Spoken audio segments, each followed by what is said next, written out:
So it's 8:33. Okay. So welcome and good evening. It's Wednesday, 8:30 p.m. and it's usually the Cancer Academy time. At least it has been this way for the past 9 months. And we are very thankful to God that we have been able to actually uh, continue this for so long. And every month we feel that this might be the one which will break us, but it continues to be. And that is because of the good support of people around us. This platform has grown and it has grown to an extent that we are now for the first time today opening it to non-medical friends of ours, because till now what we have been doing is just getting medical lectures, trying to percolate the medical radiation surgical knowledge. But what we are doing today is actually make students get a feel of what actually patients want and how we can improve further than just our clinical skills, and what can we do better when we actually come down to the nitty gritties of providing the treatment that we have been taught for the past so many years. And to do it, we thought that there will be no better way to go down to the people who actually do it and the people who actually go through it. So that is why we got a group of physicians. I will not put it as oncologists, but as physicians who agreed to come board on a very short notice to share their experience and probably acknowledge how they can be better and how they have become better over such a long period of their careers and what we can learn from them.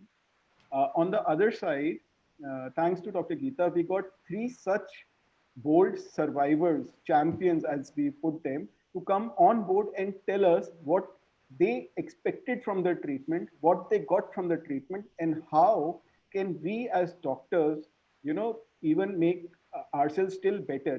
They would have something to tell us. I'm sure they would have spoken to it to their physicians, and but we want them to actually speak out loud and get this clear to the students who actually attend this, that how can we actually be better than just our medical knowledge.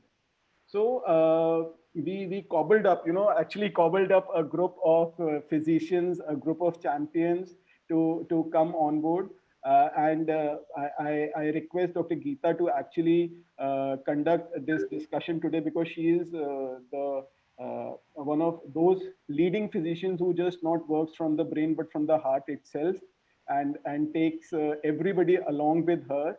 But I took the initiative of introducing the physician friends, because I know all of them personally, and I thought that I will. And I realized that, of the 32 participants and the ever increasing participants, probably I'm one of the two only male participants. So I thought that I'll start off and probably then shut off and then just control the controls so that nobody gets blocked off. But yes, I will be an integral part of this discussion. And this discussion actually stays on YouTube forever, which is such a wonderful tool. And you will not believe that the Cancer Academy platform that we have, which we accidentally developed while proceeding it live, was that it stays there always. And we now have a 1,000+ subscriber base of students, who are interested in oncology, radiation, surgical, medical pathology. And we have 25 plus national faculty who have done this for the past 9 months for us. Every week we pick up a new topic and we talk about this, and this gets stored in the archive. So today's talk will also be there in the archive. So just that if anybody has to powder themselves or put something on, there's still the time which is there. So thank you. I will first introduce Dr. Sharda Jain Madam. So Dr. Sharda Jain Madam, so I have no plans in saying that I am 38 years old and I have known Madam for 37 years. She is such a close family friend, and I will break the physician and patient bond, that secrecy that is to be maintained, because both my kids were done by Madam only. They were brought into the world by Dr. Sharda Jain ma'am, and she is such a nice clinician. She's a teacher of teachers. Actually, she was, a teacher at Lady Harding Medical College as a gynecologist when my mother was actually used to be a registrar in the same hospital. So I have known her since then, and she is presently the member of the ethics committee of the National Medical Council, and she is a very passionate speaker. And I'm sure during the course of the next 1 hour, you'll hear her and you'll revere her, and you'll realize that we need to learn so much and continue to learn throughout the life. And I really want to emulate her when I am at her stage of life, that I can still do what she does, really. The second speaker for us would be, physician speaker would be Dr. Bhavna Sirohi. Now, the thing about Dr. Bhavna Sirohi is that I came across her first time when I was in Tata Memorial Hospital. And, you know, she was one of those teachers who, she used to be a professor, I used to be the student, and she used to be the medical oncologist, and I used to be the surgical oncologist, and we will always try to push cases for surgery. And we somehow felt that the medical oncologist always took the case away from us, and we never realized why it used to happen. But over the course of time, we realized that probably it is for the good of the patient that this thing happens. But still, we are in awe of her. So for me, she was first a teacher. Then when I came to Max, she became a colleague. I'm really fortunate that she became a colleague. And we still, a lot of people are still in awe of her. And we are so lucky that she's today here with us. She is now at Chennai and is one of the lead members of the medical oncology team at the Apollo Proton Center in Chennai. The third would be, third physician speaker for us would be Dr. Vinita Goel. Now, the thing about Dr. Vinita Goel is that, you know, she's so pally, you know, when you're with her, she does not look like a senior to you, but when you invite her, you realize she's so senior. So you have to really think about that, what you will talk about her. And and actually when you speak to her, you realize that she is so simple, so easy to work with, and so she's so bubbly. Really, I tell you that I always think that she's my age, and then I realize that no, I am wrong. She's not my age. I can't talk to her this way, and then I realize that I am too junior to her. But that is how we work, and this is how I will welcome all three of our speakers today. But before we get the speakers into this thing, I'll request Dr. Geeta to actually introduce our three champions, because she is the physician who actually brought all of these things together. So, Dr. Geeta, over to you, please.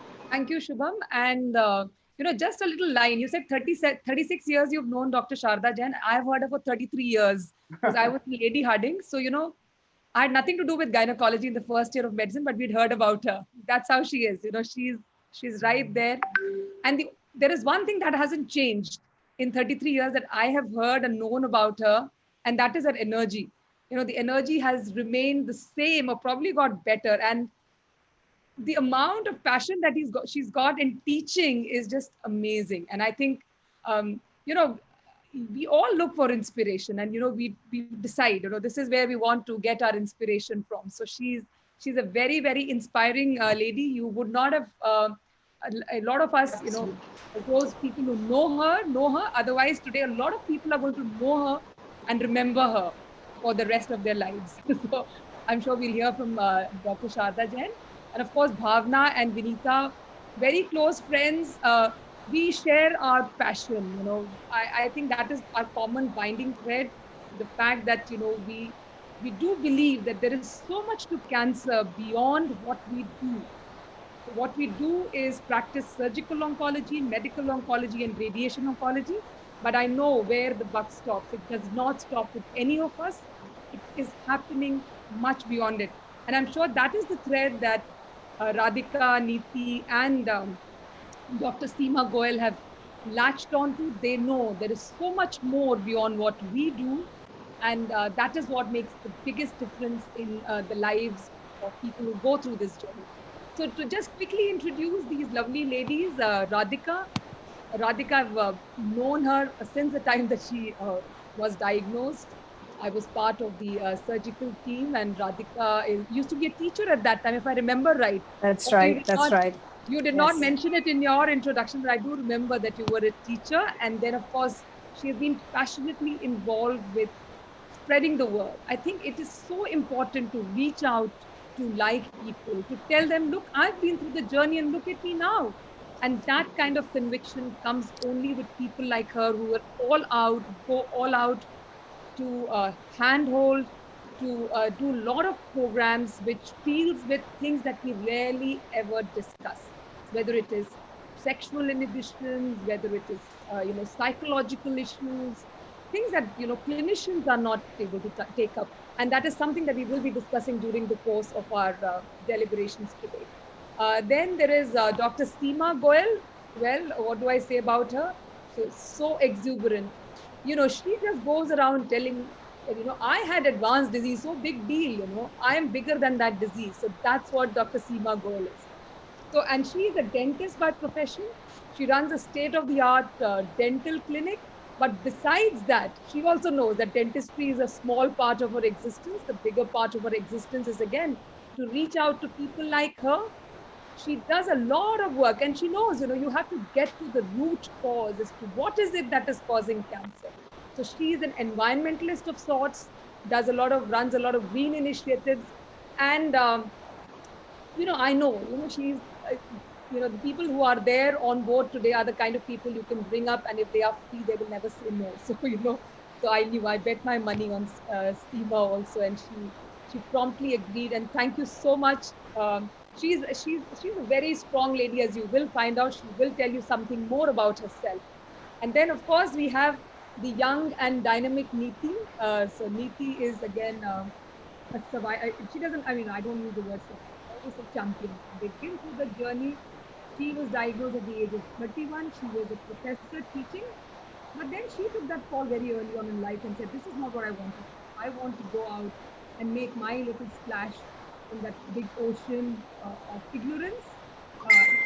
Try and see what I can do to reach out to people. So she's the founder of Yes Life, which is engaged in reaching out, creating a lot of awareness, doing a lot of camps, and she keeps thinking about what else can she do. And she brings out a newsletter also every 3 months, and I have been privy to reading those newsletters and wonderful work. And she's a TEDx speaker also, so please go back and catch her on YouTube. Also, very impressive TEDx talk from Neeti. So that's about the introduction of our champions today.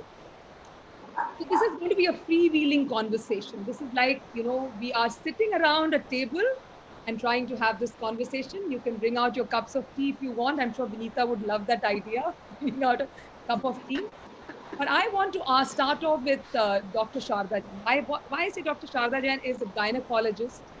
She is the kind of, she deals with a lot of women cancers, in the sense that these are the patients who will go to her. We tend to be secondary to what she sees, patients with breast lumps, patients with uterine, ovarian, all kinds of cancer. So ma'am, when you see such patients, what do you think, and how do you make up your mind on, how do you support her to this initiation into this journey of cancer? Oh, can you hear me? Yes, ma'am, we can hear you, ma'am. Seniority has taught me that, when you approach a patient in a systematic way, the diagnosis is not difficult. Difficult part is breaking the news to them. And I'm being blunt in the sense that, when the family members tell me that Dr. Jain, do not disclose this particular information to her, I disagree. I feel, my job is to make her bold. She has to face whatever is. It's okay not to be okay like this. She has a diagnosis. She has to do the best. We will do the best for her. So I think, unless a clinician or the doctor who taking care of her initially motivates her, look, you have a problem. But there's so much, everything is available here today, that you can still have positivity and pass through this crisis for a little while.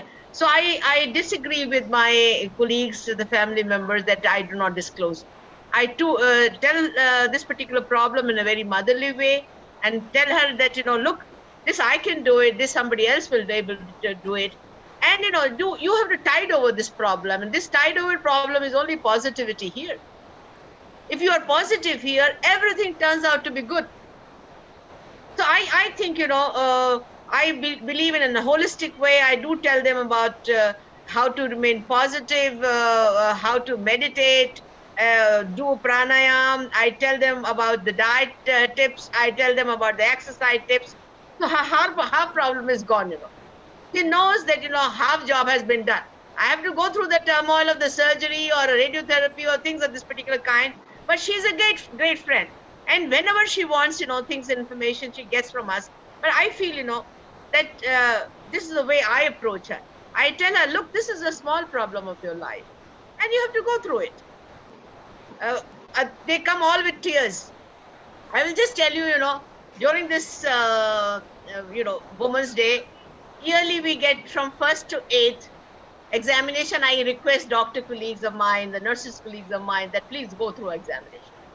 You will be, it's a harsh to admit that less than 1% people come forward for examination. Why? कुछ नहीं कराएगा तो क्या करेंगे? That's the only thing bothers them. I feel अगर 10 cases में एक भी चीज पकड़ ली गई तो भी ठीक है. I'm not going to disclose the name. A very close family member of mine, we got the investigation done. Things are positive for her. She came crying. I said, why are you crying? We get the investigation done, rule out whether the malignancy is there. Even if there's a malignancy, we will do it. She's undergoing a surgery day after. But, the positivity makes them, everything is clear. They're so positive. I saw her going through the investigations, things like that. And that's it. So I think, this is the way I feel about it. If you're positive here, everything is a small job. So with these words, I think I'm the odd person here because everybody is an oncologist related to that. I am nowhere. I am the jack of all trades, I've learned that particular way. But this is how I feel that in a holistic things, it's not only medicine or taking a knife and things like that.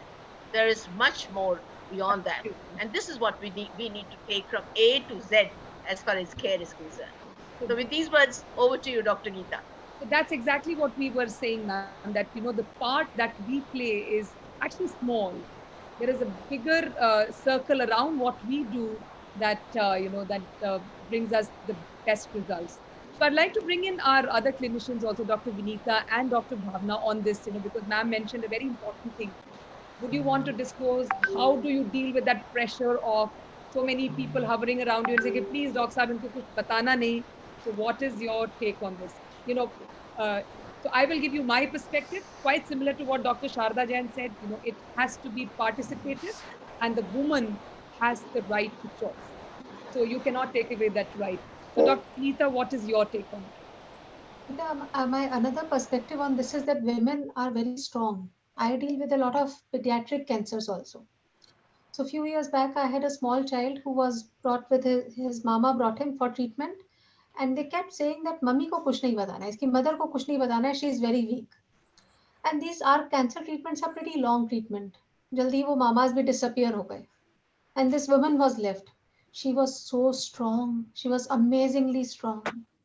That boy, after his brain tumor radiation therapy for medulloblastoma, Dr. Tripti would remember him, went into coma, and she stood by him. She took wonderful care of her child. तो हम सिर्फ underestimate करते हैं.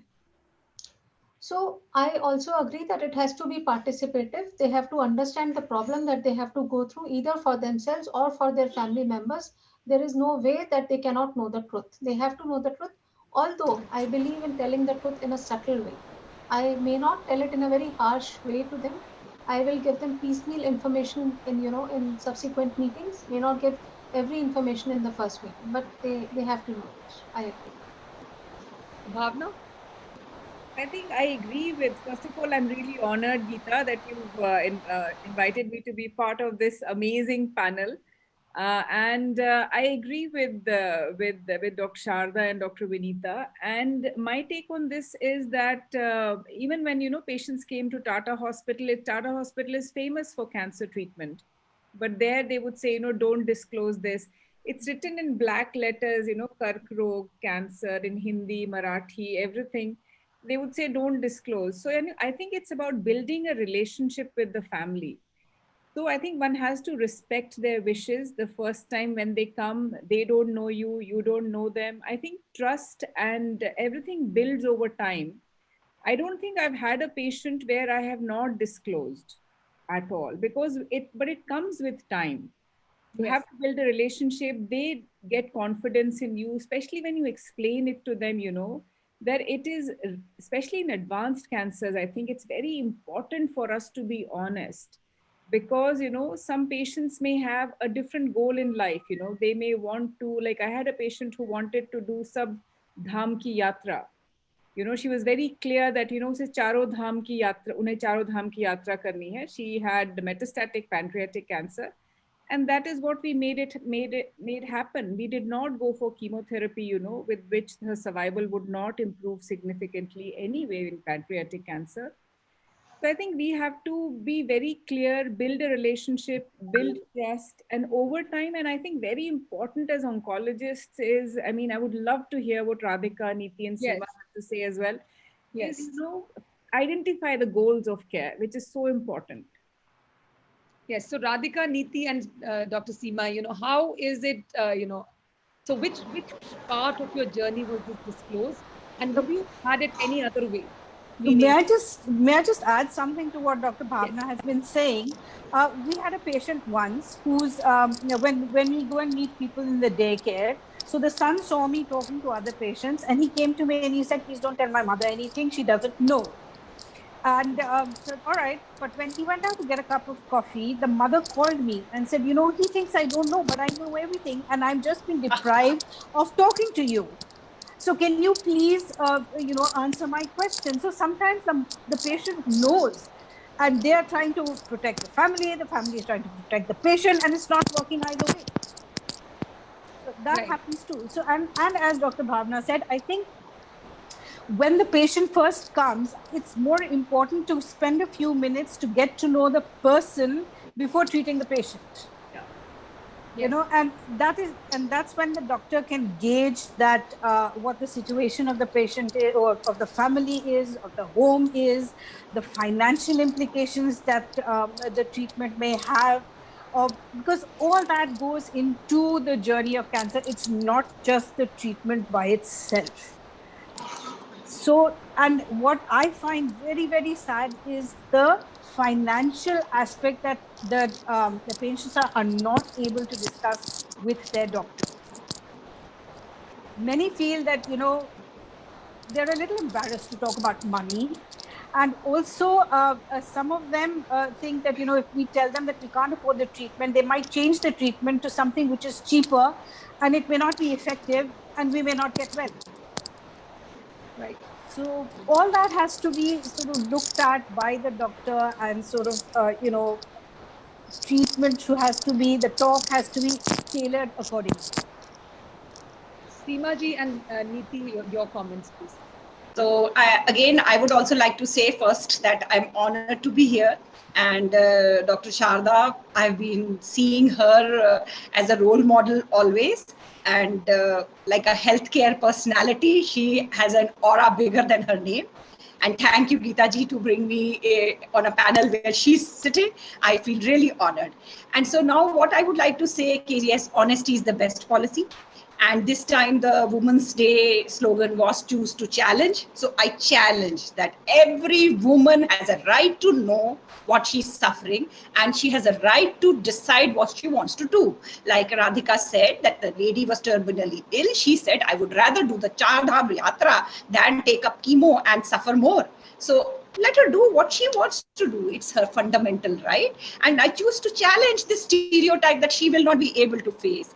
And jo Vinita ji ne ye baat boli ki, like, I'm a little more subtle. So obviously each person is not emotionally of the similar level. Some may want to know everything, right down to the bottom, and some will like to take it a little at a time, so subtlety. And like Radhika also said, to judge your patient, feel the waters, and then give the information, and that is absolutely essential.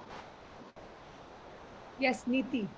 So firstly, I just want to thank all you doctors, because you're saviors for so many like me, and I have huge respect for all oncologists, especially having been through it.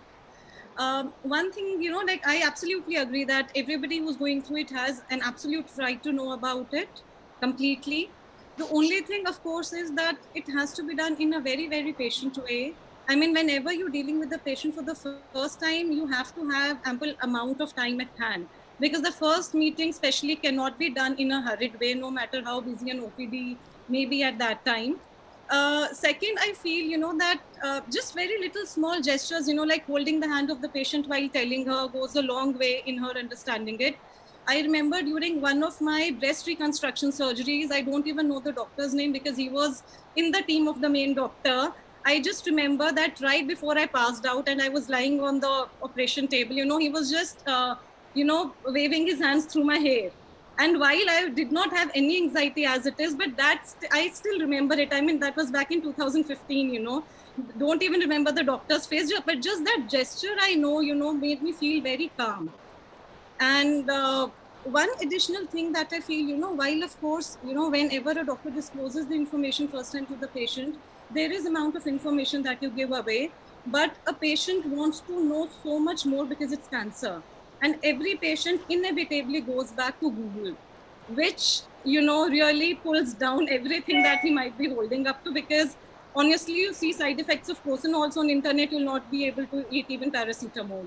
So I feel that one of the very important things that maybe can be done is that,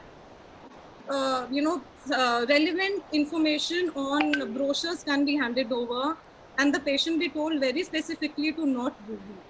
I think that will go a long way after you've passed on the information, so that the patient doesn't go and get even more scared, with all the overwhelming information.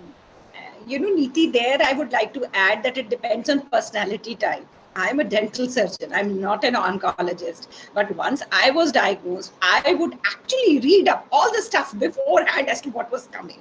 So that is why I would say it depends on the personality type. Some personality type want to know absolutely the depth of the things, and some personality types would only like to know superficial things. Yeah, I mean, but then, if you've handed over the brochures, if somebody wants yes, to that is highly recommended. That many patients would stop at that, especially if the doctor is making a point, to not go and Google and just generally make a search. So I think I just want to jump in here that, I think this is where the experience of the doctor comes, that they have to identify when are they giving information enough not to scare the patient, because if you over explain it, if you over explain it, the patient might just get scared enough and might not even come back. And this is why sometimes I feel that alternate medicine wins over us in spite of us providing better treatment, because I am very sure me and people like me, like Dr. Geeta, Dr. Bhavna, we can never say that you just take this medicine and you will be 100% cured, because we know that we are not right.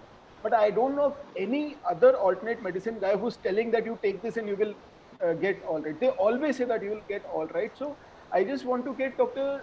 Sharda Jain into the conversation, that how important is to tell it, everything correct at the first go, and how important it is to judge the patient. And then I want to get Dr. Bhavna into it, because for a surgeon it might be easy, because we to explain them the surgery and we know that the outcome is going to be like this. But when you're giving chemotherapy, it is more prolonged and the outcomes are really very unpredictable, how they're going to do it for the first cycle, second cycle. So how do they take that thing forward? Dr. Sharda Jain, ma'am, please.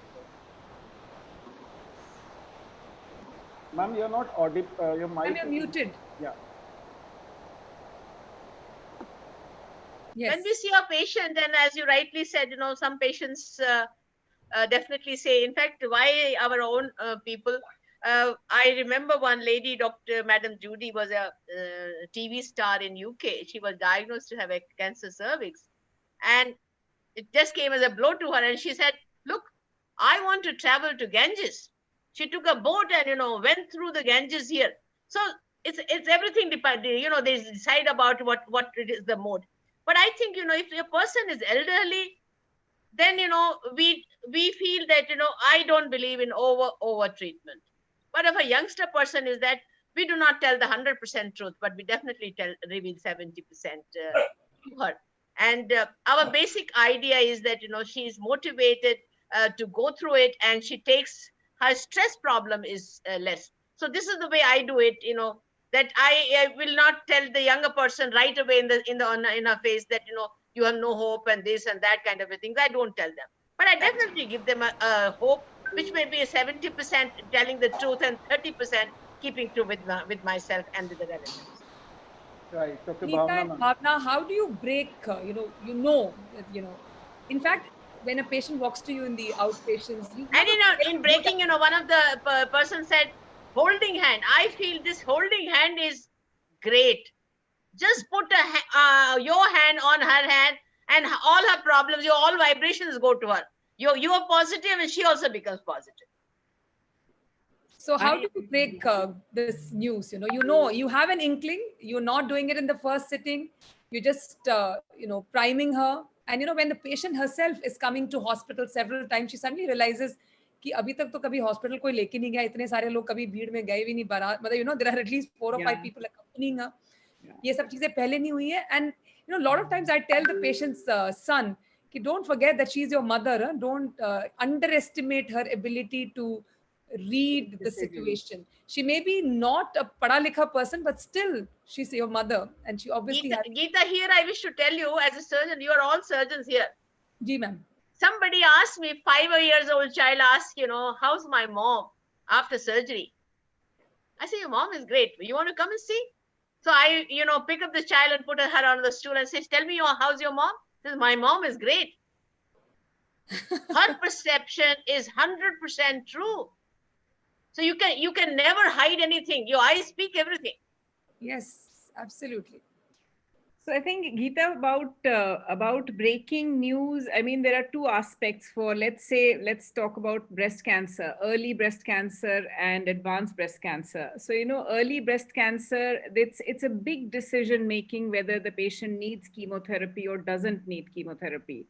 And that itself is like sometimes a 2-hour conversation the first time when you see the patient, because it's a very complex decision making. And for me, I feel that I am always very honest with the patients.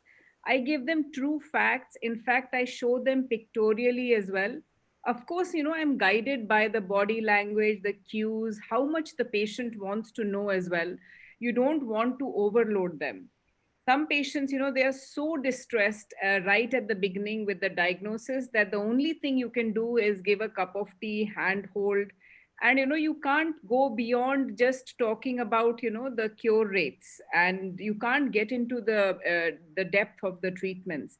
So I think then you have to fix another visit the next day or see them 3 hours later.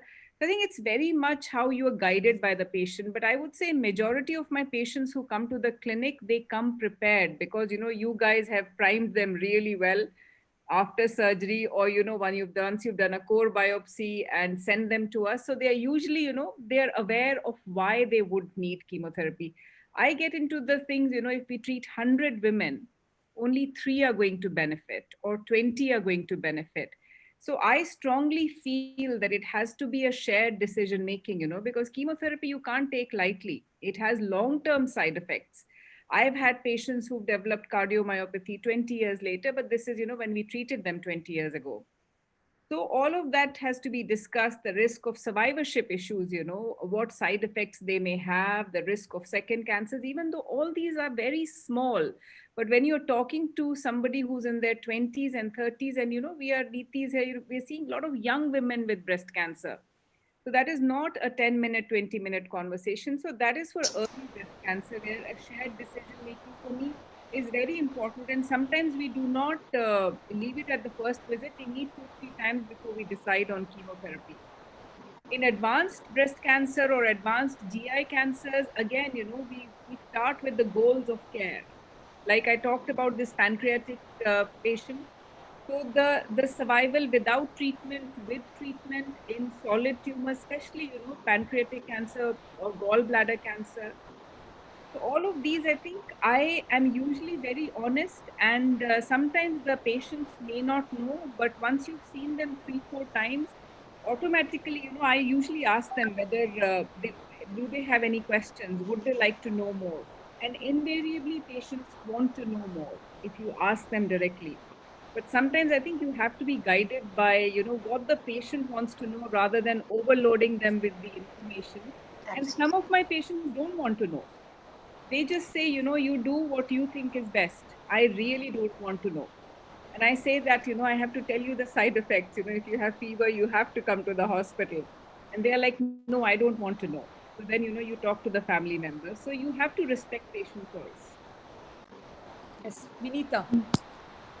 I completely agree with whatever Dr. Bhavna and Dr. Sharda has already alluded upon. And I think we all follow the same kind of practices. We try to understand patient's social circumstances first, her or his ability to accept the diagnosis and treatment first, and then decide how much we have to tell to each one. So it is going to be a different set of information for each person. And when I'm talking to a family, I always try to identify a person who's going to be the decision maker, or who is going to be the person who's going to understand what I'm saying, rather than be so emotionally overloaded that he or she is not able to comprehend whatever information I'm sharing. So just to give you an example, a few years back, I had this elderly gentleman. He and his wife had come to us with backache. He had a history of renal cell carcinoma in past, and we found out that he was suffering from multiple myeloma. It was a new cancer for him. His children were all staying abroad. So we started him on radiation therapy and some sort of targeted therapy. So one day, this gentleman, he comes to my OPD and he says, Dr. Vinita, मेरी wife को मेरा diagnosis मालूम है, मेरे driver को मेरा diagnosis मालूम है, मेरे उसी का diagnosis मालूम है, आज मुझे भी बता दो. So it was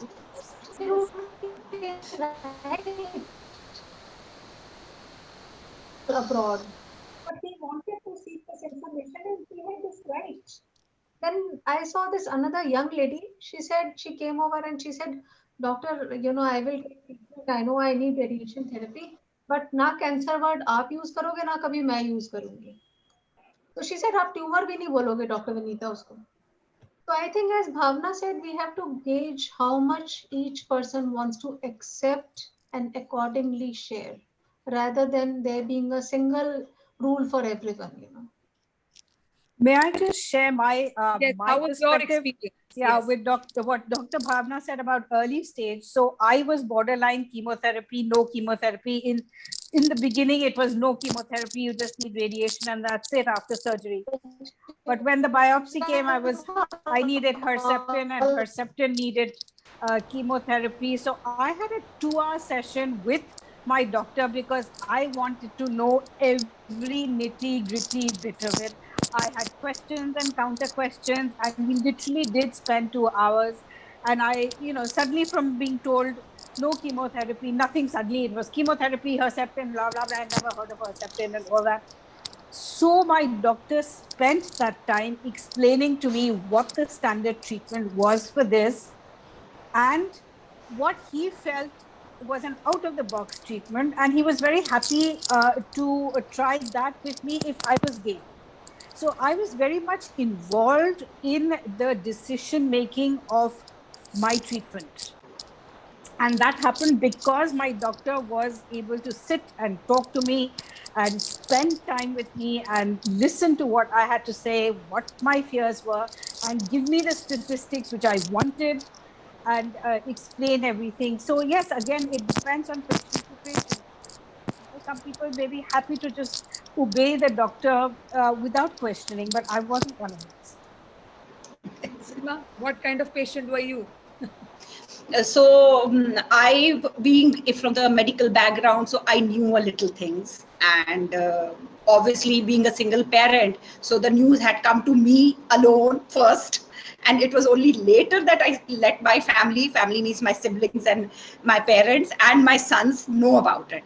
So it was afterwards. First was me itself. And obviously when I came to know that it's an advanced one, so that was a little, what would I say, emotional for me. Ki, what the hell, your advanced stage ho gaya. And only thing I would like to add here, and why I am actively into cancer advocacy, is that why do we push such important priority things on the side?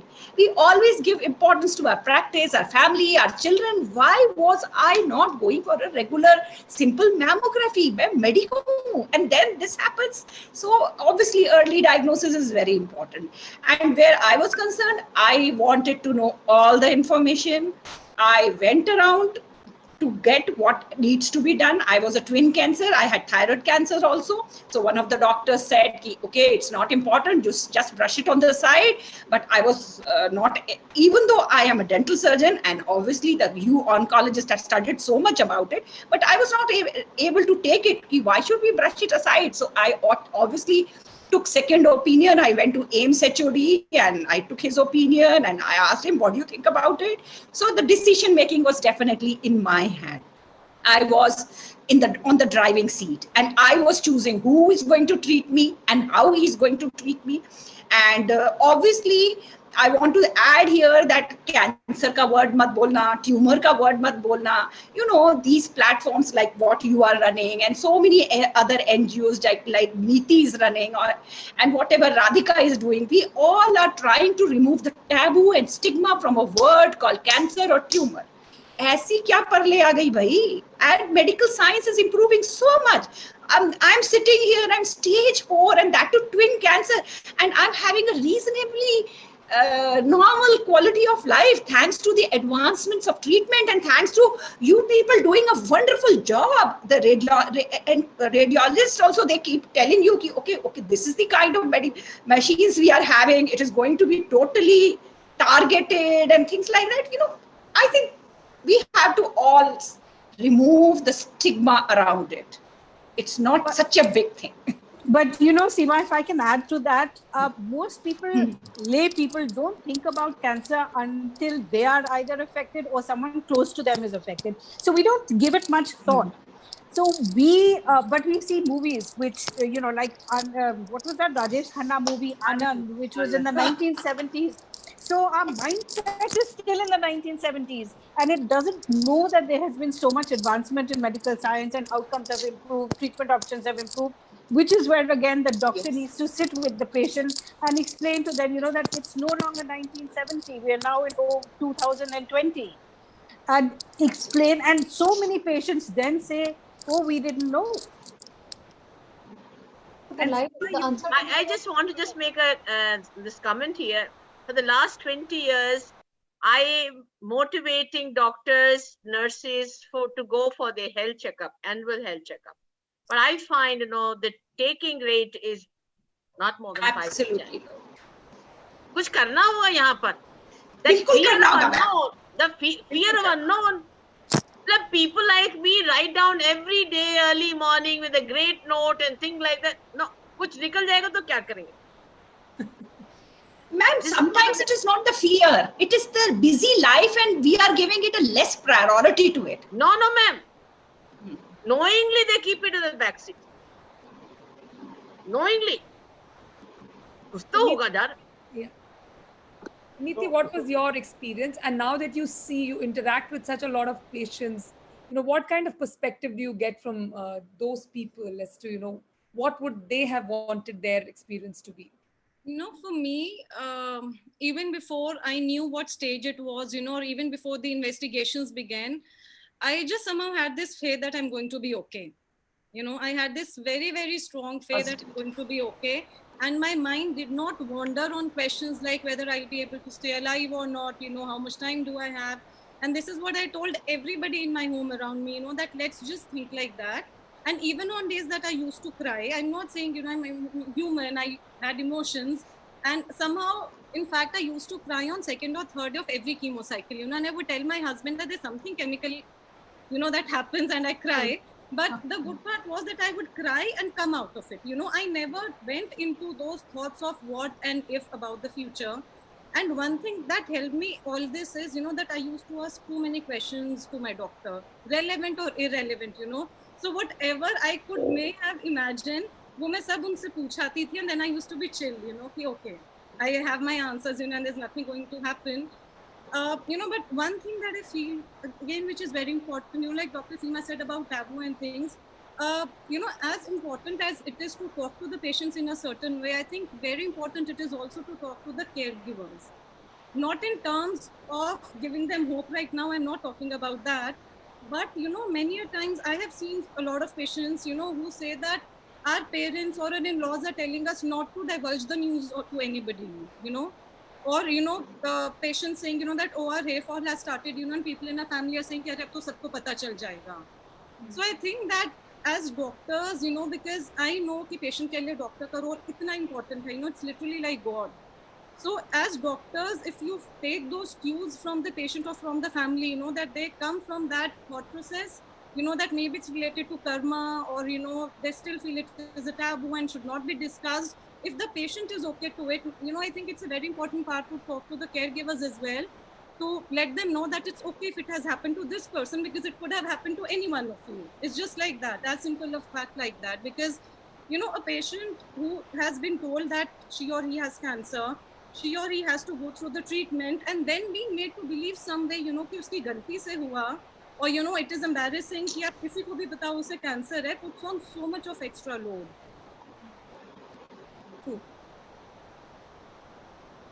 So back to Dr. Sharda Jain. So how many times do patients, what I always think is what you see as the patient is not a patient alone. There is a huge background that they come with. And how many times as clinicians do we attempt to identify that social background that they're coming with? Because I know of so many patients, it's heartrending, in fact, to see the kind of things that they're dealing with. There's so much on their plate. But what we are seeing is, okay, this patient, this cancer, and then we want to treat that bit. But the fact is, there's a lot happening in the background, and how often do we make an attempt to find out what goes on behind this person? Because that has a lot to do with how she's going to deal with it also. I think, when you see the family, you immediately come to know that, what background she comes from. And I believe that, the spoken words are only 7% or 5-7%. The way things are emphasized make it another 15-20%. But the body language speaks everything.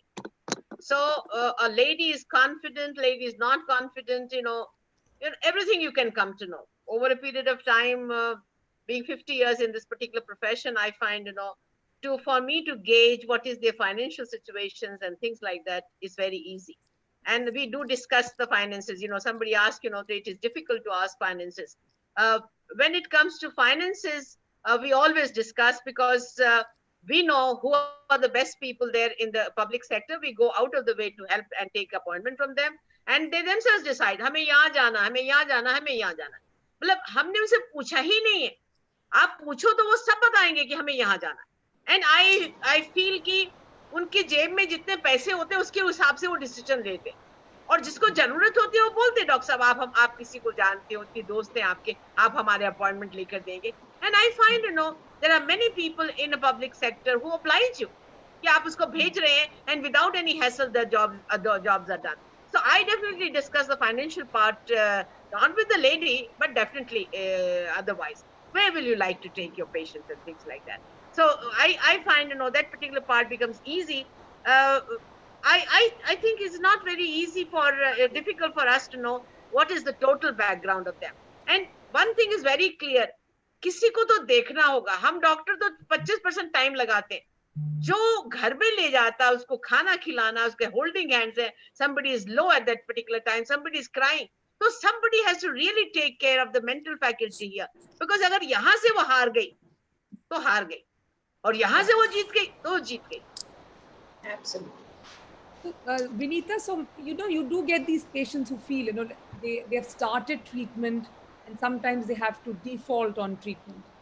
And I think sometimes I feel very guilty when that happens, because it's a feeling of being trapped in a situation from where they cannot extricate themselves, because they thought they would get through it, but they do not. I think we need to identify these patients early on, because it is important for them to complete treatment rather than get into a situation where they do a half and half, and then they get they don't reach nowhere.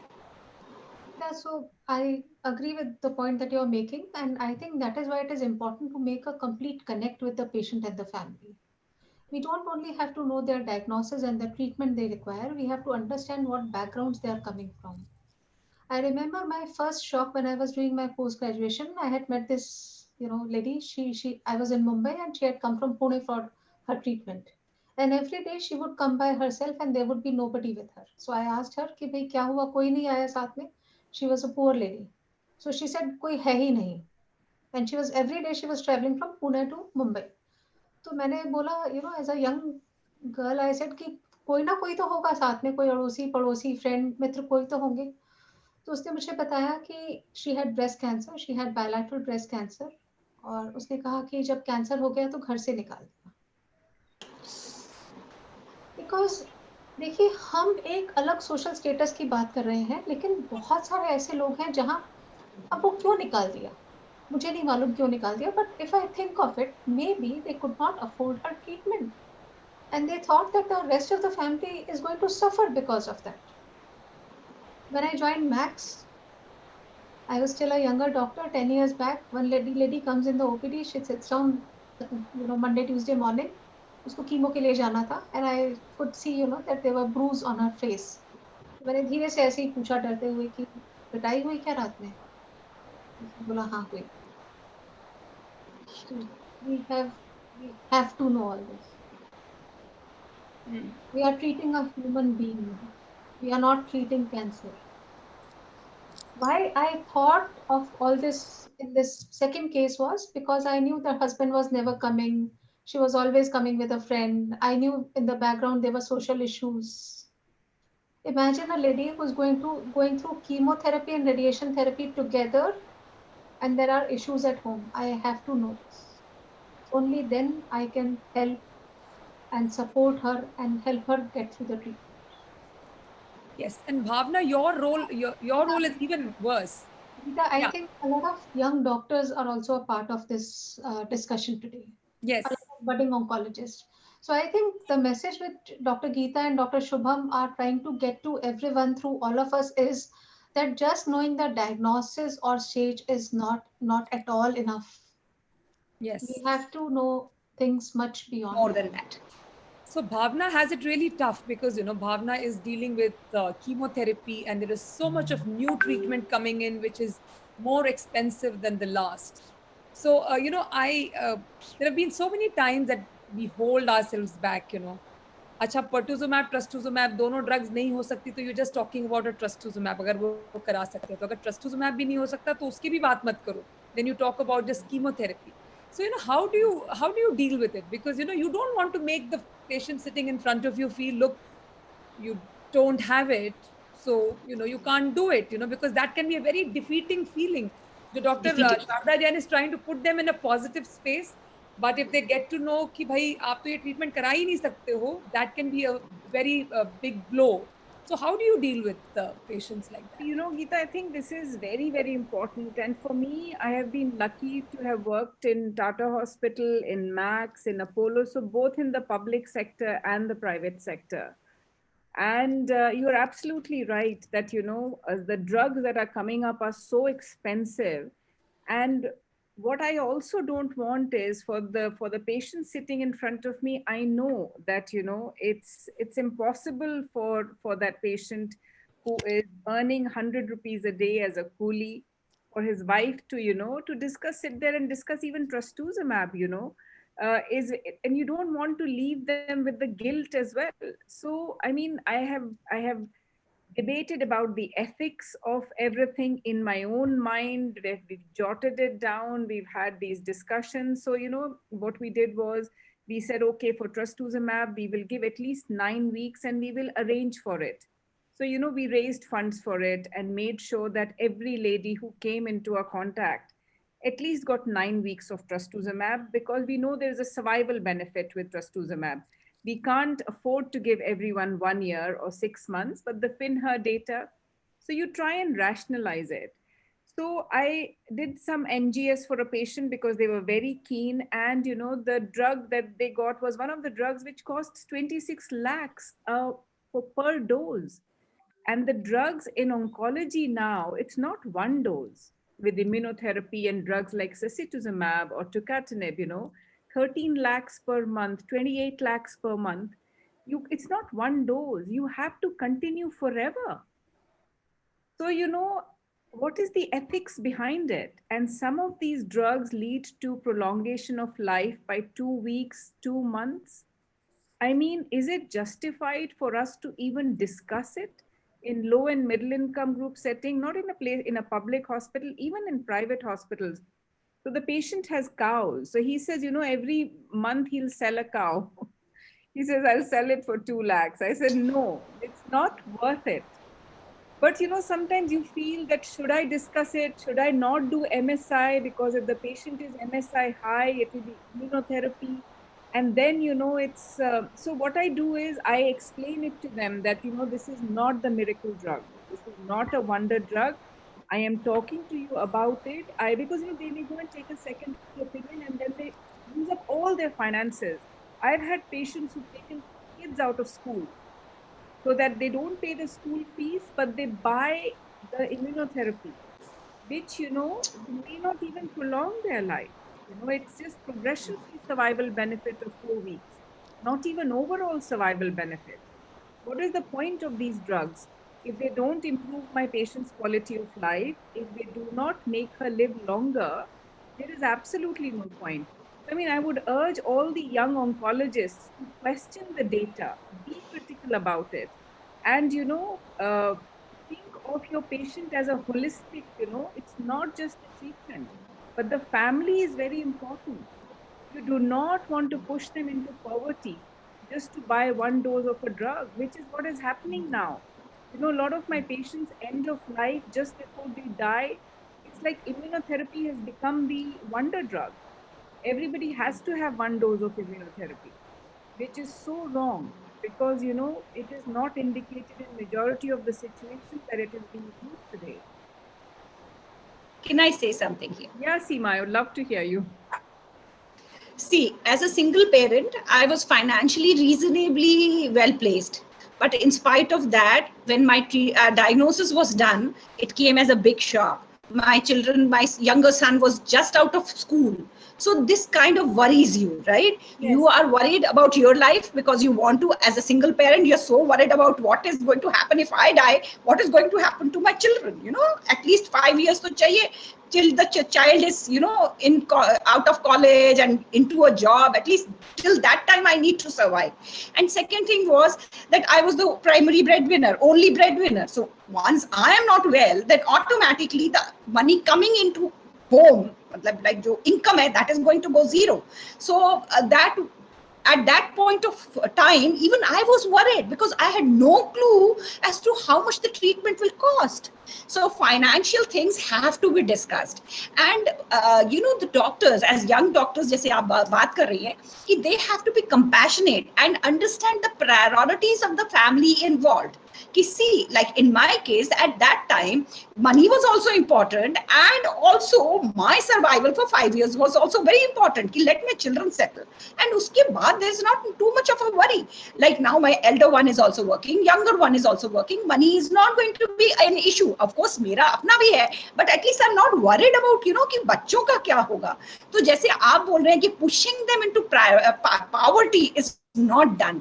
एक बच्चे की education नहीं होगी, but आप अपने patient को chemo देंगे, that is not done. Try to be compassionate people. आप obviously you want to give the best to your treatment to your patient. You are aggressive, you are young, you want to do the best for the patient, but you don't have to see to the patient only, you have to see holistically. आप पूरी family का status देखिए, उस हिसाब से आप उनसे बात करिए कि क्या हो सकता है और क्या करना चाहिए आपके केस में. एंड जो डॉक्टर शारदा ने बोला कि aggressive treatment and of life के टाइम देना कोई पॉइंट नहीं है. Let them go peacefully. I am also a medico, so मुझे मालूम है कि nowadays the doctors are losing a lot of confidence in public because of the fact that they feel कि we have become money minded.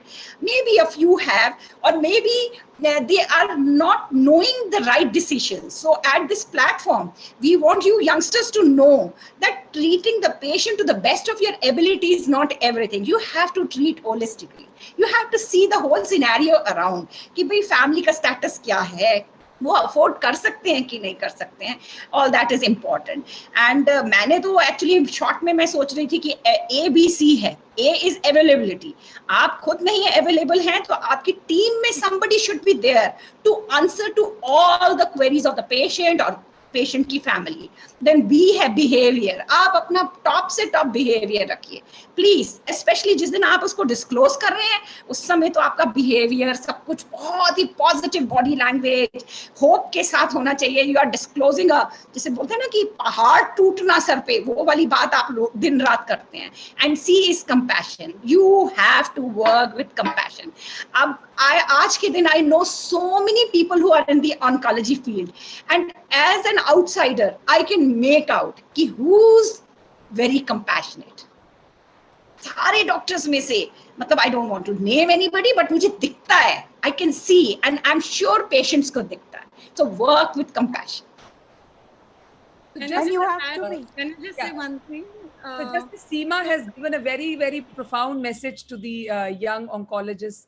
I would like Radhika and Neeti also to say the same thing, and then we will wind up with the clinicians telling us what is their, their way of hand-holding patients, what is their message to the champions as well as to the youngsters as to how they should deal with cancer patients day in and day out.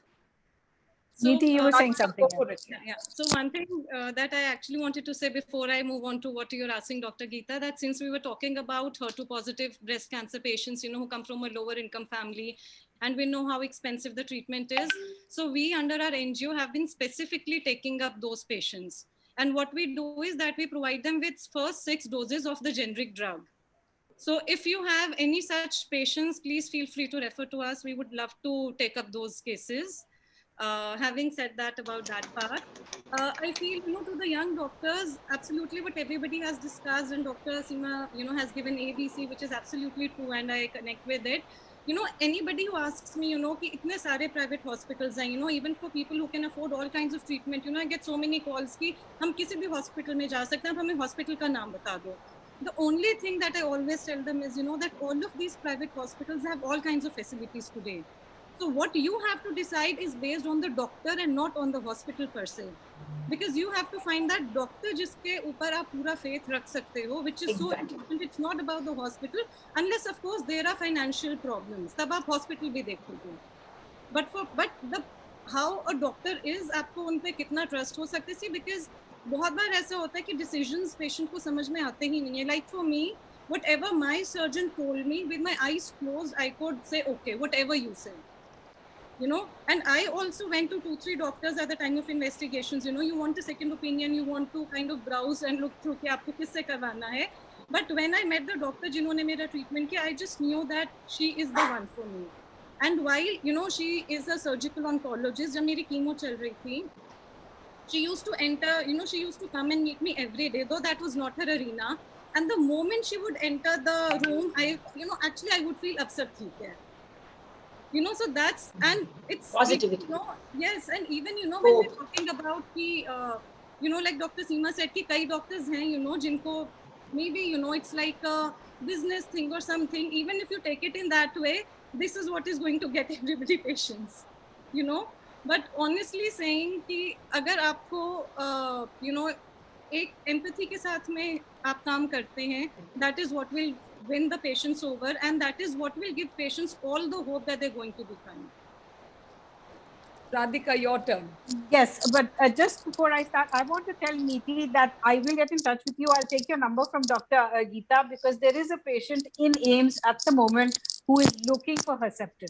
Absolutely. We've been helping a lot of patients in AIIMS specifically because AIIMS mein, ye free mein nahi hota hai treatment, and a lot of patients go without it. True, exactly. Okay, thank you. So yes, I think I would like to, in the end, to say what I said in the beginning. Please spend some time to first understand your patient, get to know her as a person, get to know her as a woman, as a human being, before you begin to treat her as a patient. And gauge her situation, gauge her expectations, and then tailor your talk and tailor your treatment accordingly. So, I will take comments from Dr. Sharda Jain, Dr. Vinita, and Dr. Bhavna. And I'll also request 2 people in the audience. One is Navneet Sharma. Navneet, if you're there, she is She's a champion from Canada, and she's also running her own NGO and doing a brilliant job of bringing genetic counseling and testing awareness amongst women. And then there is Dr. Megha Pruthi, because whatever we may say, we have to make this very loud noise about end of life care also, and about being pain free. Being pain free is also, I think, a fundamental right for every patient, and that is something that Dr. Megha strives to do. So I will just call upon them also in the audience while you are thinking up your last words. So Megha, go for it. Your quick statement on what should be end of life care and pain management, very quickly. So thank you so much, Dr. Geeta. Yeah, I think as I heard all of you saying about why is it important to tell patients about the disease. So it is important because, you know, it is so important to know what is happening to you. And similarly, about pain management, everybody has a right to be pain free and be the way they want to be, and enjoy that quality of life that they deserve, and which will only come when we manage the symptoms more aggressively, and having their dignity till end of life. So collusion और या उनको उनका disease के बारे में बताना इसीलिए important है क्योंकि एंड ऑफ लाइफ के तभी हम कर सकते हैं, है ना, कि जब उनको पता होगा तभी वो हम उनसे डिस्कस कर सकते हैं कि उनके what gives meaning to their life. So that is how it goes in palliative care: aggressive symptom management, aggressive pain management, and providing that dignity till the end of life. And so involving patients in each and every decision making. जब patient की capacity है तभी हमें decide करना शुरू कर देना है कि वो क्या चाहते हैं. जब टाइम आएगा तब वो कैसी केयर चाहेंगे अपने लिए, तो तभी जब वो डिसीजन मेकिंग कैपेसिटी में, तभी हमें उनसे डिस्कस करना चाहिए, उनकी फैमिली को आपस में बैठकर डिस्कस करना चाहिए. तो हम एक पेशेंट को best end of life care और जिसको बोलेंगे dignity till the end provide कर सकते हैं, which is also everybody's right to have that. Thank you, Megha. Thank you, Megha, for talking about end of life care. I'm sure we'll hear a lot about this in times to come. So last words from Dr. Sharda Jain, Dr. Vinita, and Dr. Bhavna before we wrap up. But I'm sure there is so much to talk about, but I think we need to call it a day. But before that, last words from the clinicians. I will talk on epigenetics. You know, I may be destined to have a problem, but if everything is around, my environment is great, I probably can escape. So I am a very holistic believer, and I think, you know, this should be inculcated right in your youth itself, that your lifestyle should be such that you do not attract negative things. I always say that we attract our problems. So something, you know, this is the area one has to work on it. Coming to the spiritual side of ABC, you may be very kind to everything, you know, you're available, your behavior is great, you're compassionate, you're competent. But you know, there's a life of karma, you know, account. मेरा account अगर गीता से है तो गीता मेरे पास stick करेगी, मेरे को treatment देगी. अगर गीता का अकाउंट कहीं और खुला हुआ है तो she will go there. It's a very simple way of knowing things, that कि your healer is fixed, वही जाओगे आप. गीता, आपको मेरी बात को अजीब लग रहा है? अजीब नहीं है ये बिल्कुल भी. बिल्कुल भी नहीं मैम, बिल्कुल नहीं. And terminal care, I think, you know, हमारे यहाँ टर्मिनल केयर बहुत कमी है, इसको हमें दूर दूर तक ले जाना है. मैम बहुत जरूर, बहुत कमी है इसकी. यस, मैं तो कहती हूँ कि मैडम आप लोग इन्वॉल्व करिए. There are people who are past 60 years, compassionate doctors, great gurus. They are waiting for people to be involved in good activities. The only thing what they want is they should be respected when they do this. They can do a great job. Yes. Vinita,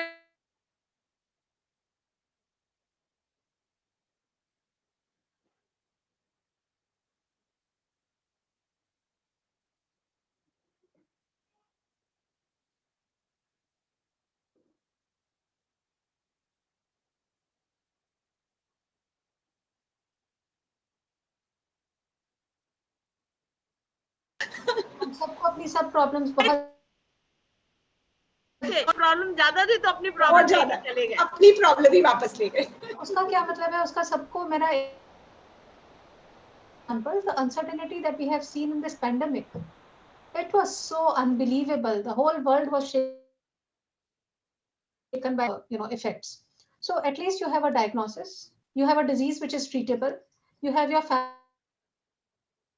and it is available, and if you can afford it, then the problem is solvable. Since there are a lot of doctors also, young doctors also in this forum today, I also want to share one message with them. जब हम treatment करते हैं तो complications होंगी, some patients will have complications. I have learned a very important lesson through two of my mentors, Dr. Harit Chaturvedi and Dr. A.K. Anand. And that lesson that I have learned is कि जब complication हो ना, then you have to just stand by the patient. Absolutely. And not run away. उसको accept करो कि ये problem है, ये complication है. Stand with your patient and sort it out. These are my two messages. मैं तो कहती हूँ उसका हाथ इतना कस के पकड़ लो कि वो भागना भी चाहे तो तुम उसे भागने ना दो।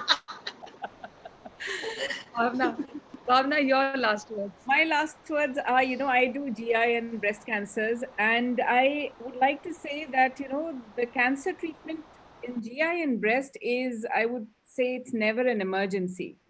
So, when a patient comes to you, I would say don't scare them, get admitted today, get surgery tomorrow, get chemotherapy. Give them time to think about it. If a patient wants a second opinion, encourage it. Don't get upset by it. If they want to see you want to go and buy a sari, you go to 5 shops. This is their life. So whatever, because cancer treatment, you get it right only the first time, otherwise you decrease the cure rates. We all know that. So let your patients come to you after they are very happy that this is the path they want to take. Don't say, I'll admit you today. I have not admitted a single patient in the ward for chemotherapy for decades. It is all done as an outpatient. Yes, we work in revenue driven models, but nobody is going to ask you to admit patient for 3 days, 2 days. So encourage your patients for a second opinion if they want to.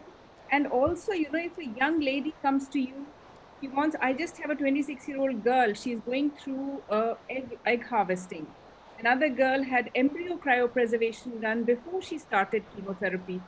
I know she has, T1N0, she's going to be cured of her cancer, triple negative, 95%.